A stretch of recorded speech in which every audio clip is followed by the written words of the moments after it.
आज हम लोग बात करते हैं इंडियन इकोनॉमी में 5 ईयर प्लान्स के बारे में। जी, जैसे हम लोग पार्ट 1 बना रहे हैं, ऐसे सारे प्लान्स जितने भी हैं 5 ईयर प्लान्स, उन सबको हम लोग क्या करेंगे, जिक्र करेंगे। पहले ये 5 ईयर प्लान्स की बात करें तो योजना आयोग के थ्रू बनता था। अब बात करें तो ये नीति आयोग के अंतर्गत आता है, क्योंकि योजना आयोग अब खत्म कर दिया गया। 2015-17 से लगभग नीति आयोग संभालता है इसमें। तो 5 वर्षीय योजना के बारे में बात करें, 5 ईयर प्लान्स के बारे में अगर हम आपसे बात करें तो आपको पता होगा कि जब हमारा देश आज़ाद हुआ तो उस समय क्या था कि हमारे देश को, जो हम गुलामी की दास्ता से बाहर आए, तो उस समय अपने देश को संचालन के लिए, हमारे देश की अर्थव्यवस्था का संचालन हमारे लोगों के हाथों में आया।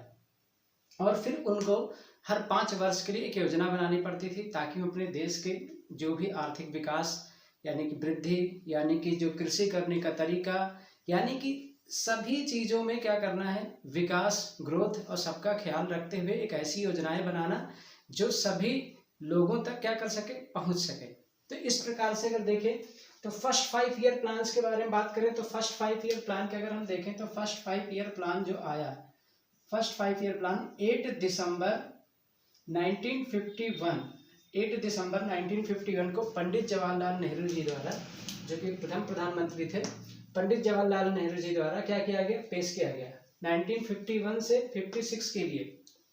इसमें अगर देखा जाए तो इस पे किस पे ध्यान दिया गया। हालांकि प्रथम पंचवर्षीय योजना में सामाजिक चीज़ों पे भी ध्यान दिया गया, कृषि पे भी ध्यान दिया गया, ये सब चीज़ों को, लेकिन मेन अगर बात करें तो सोशल सर्विस पे ध्यान दिया गया, सामाजिक सेवा पे। उसके बाद इंडस्ट्री पे ध्यान दिया गया, पावर पे ध्यान दिया गया, कम्युनिकेशन और ट्रांसपोर्ट। कम्युनिकेशन मतलब संचार हो गया, ट्रांसपोर्ट मतलब परिवहन। तो इन्हीं चीज़ों पर ध्यान दिया गया। और सबसे बड़ा पॉइंट ये रहा कि ये हेराड-डोमर मॉडल पर आधारित है। किस पे आधारित है, हेराड-डोमर मॉडल पर आधारित है। और इसका जो मेन फोकस रहा है वो एग्रीकल्चर, क्या करने के लिए, एग्रीकल्चर। क्योंकि आपको पता होगा जब देश आज़ाद हुआ उस समय हमारी आर्थिक स्थिति क्या हो गई थी, काफ़ी दुर्गति हो गई थी उसकी। दूसरा पॉइंट ये आता है, क्योंकि वो आपने सीखा था कि अंग्रेज लोग क्या करते थे, जो वाणिज्यिक कृषि पर ध्यान दिया, कमर्शियल कृषि पर ध्यान दिया, और जो खदान वगैरह था उसकी कमी हो गई थी, जिसकी बदौलत यहाँ पे क्या हो गया था, एग्रीकल्चर पे बहुत ध्यान देना था, क्योंकि यहाँ पे लोगों के लिए खाने भर का अनाज नहीं बचा था। तो मेन फोकस तो किस पे किया गया, एग्रीकल्चर सेक्टर पे किया गया। और ये जो पूरा रहा है तो इसको अगर ध्यान दिया जाए तो मेन फोकस क्या था, एग्रीकल्चर पे था। हालांकि हेराड-डोमर मॉडल ये भी इंपॉर्टेंट है, लेकिन कितने कितने काम हो चुके, तो अगर इन लेटर को देख लिया जाए तो इनको अगर मिलाया जाए तो ये क्या बन गया, एक हिसाब से ट्रिक अगर देखा जाए, SIPCT।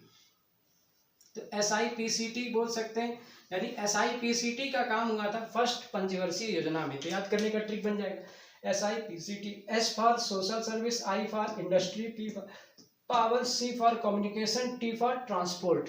तो SIPCT दूसरा पॉइंट आता है, कब ये लागू हुआ, 1951 से 56 में, 1951 to 56। नेक्स्ट पॉइंट आता है, किस मॉडल पर आधारित था, हेराड-डोमर मॉडल पर आधारित था। मेन फोकस क्या था, एग्रीकल्चर। सबसे बड़ी खास क्या रही, ये बहुत ही सफल योजना रही पहली, क्योंकि इसमें हम लोगों ने टारगेट रखा था 2.6% का ग्रोथ का, लेकिन ग्रोथ एक्चुअली में हमको क्या मिल गया, 3.6% का ग्रोथ। यानी कि जो विकास लक्ष्य रखा गया था 2.6% का, लेकिन हमें वास्तविकता में 3.6% का क्या मिला, ग्रोथ मिला।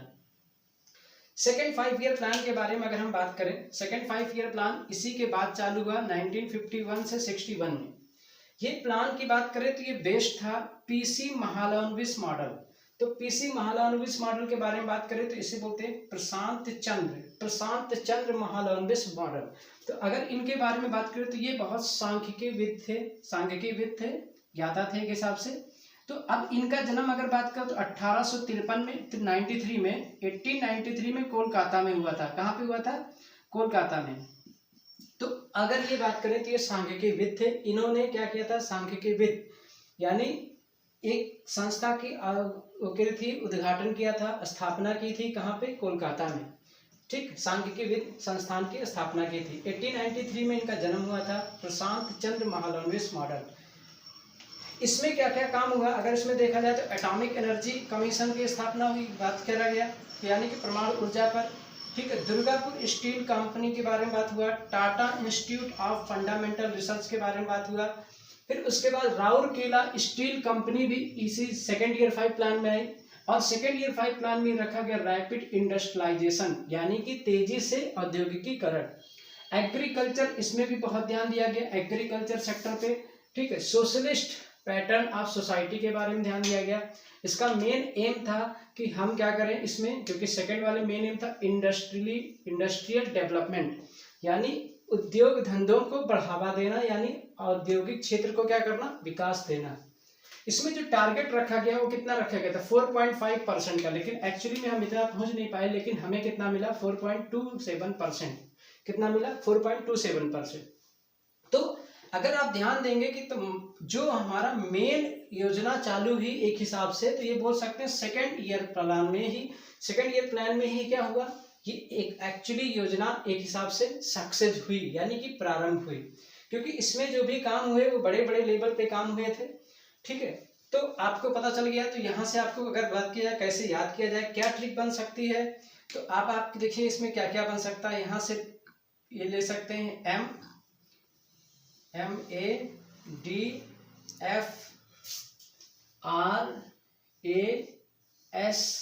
तो एक हिसाब से क्या बन गया MAD। अगर देखा जाए ट्रिक में, तो इसके लिए ट्रिक क्या बन रहा है MAD, उसके बाद R, सबका पहला लेटर लेके बना लीजिए AS। तो इसका मतलब आप देखिए तो मद्रास, तो यानी कि अगर आप देख रहे हैं मद्रास बन रहा है। तो सेकंड वाले की बात करें ट्रिक में, तो इसमें क्या आ रहा है, M से महालनोबिस, A से एटॉमिक एनर्जी, D से दुर्गापुर, R से राउरकेला, A से एग्रीकल्चर, S से सोशलिस्टिक पैटर्न ऑफ सोसाइटी। तो आपने देखा सेकंड ईयर प्लान के बारे में देखा, ग्रोथ क्या थी, टारगेट क्या था, क्या अचीव किया हम लोगों ने। थर्ड 5 ईयर प्लान्स के बारे में बात करें तो 1961 से 66 चला। कब से कब तक चला, 1961 से 66। इसमें क्या क्या ध्यान दिया गया, सेल्फ रिलायंस का मतलब आत्मनिर्भर बनने के लिए बात की गई। तो आत्मनिर्भर कब बनता है कोई, जब कभी भी किसी के पास जो आपूर्ति हो, आपूर्ति की क्या कर दे, उसकी पूर्ति करे। तो जो भी किसी के पास कमी हो, उस कमी को अगर हम पूरा कर लेते हैं तो उसमें क्या हो जाता है, आत्मनिर्भर। जैसे एग्रीकल्चर सेक्टर में अगर ग्रीन रिवोल्यूशन अगर आ गए, सब बातचीत हम लोग बाद में करेंगे, हरित क्रांति वगैरह सब पे। तो अगर आपके पास खाद्यान्न तगड़ा हो जाता है, आपके पास खाने की सुविधाएं हो जाती हैं, आप बेच भी लेते हो, ठीक है, और खाद्यान्न ज्यादा है आपके पास, तो इसका मतलब आप खाद्यान्न पे क्या हो गए, आत्मनिर्भर। तो यानी थर्ड वाले में ध्यान दिया गया, सेल्फ रिलायंस पे ध्यान दिया गया, एग्रीकल्चर पे ध्यान दिया गया इसमें भी। और इसमें याद रखिए इसमें किस पे ध्यान दिया गया, यानी कि गेहूं पे, यानी गेहूं यानी व्हीट पे क्या किया गया, व्हीट पे बढ़ावा दिया गया, गेहूं इस पे। तो डेवलपमेंट ऑफ इंडस्ट्री पे ध्यान दिया गया, यानी कि जो इंडस्ट्री का था उसके विकास पे ध्यान दिया गया।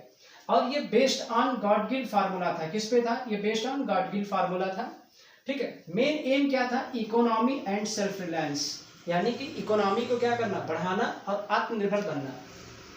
दूसरा पॉइंट आता है, इसको याद कैसे करा जाए, तो फिर देखिए इसका S ले लीजिए, इसका A ले लीजिए, इसका D ले लीजिए, तो क्या ट्रिक बन रहा है।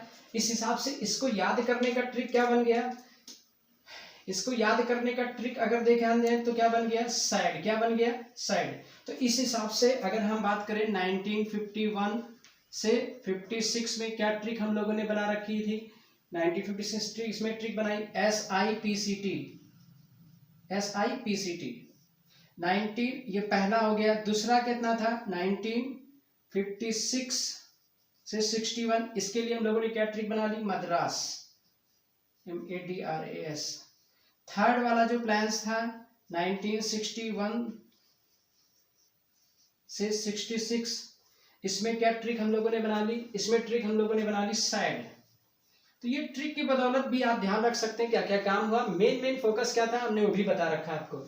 एक्चुअली हुआ क्या, ये चीज हमारा फेल हो चुका था, क्या हुआ था, सक्सेस नहीं हो पाया था। इसके पीछे का कारण क्या था, चाइना वार। देखिए अगर आप देखा होगा 1962 में इंडो चाइना वार हुआ, जिसमें ये उजागर हुआ कि हाँ हमें डिफेंस के क्षेत्र में, यानी कि अगर देखा जाए सेना वगैरह में सब में मजबूती लाने की बहुत जरूरत है, और जितने भी अपने हथियार इसमें भी क्या करना है, बहुत ही सुधार करना है।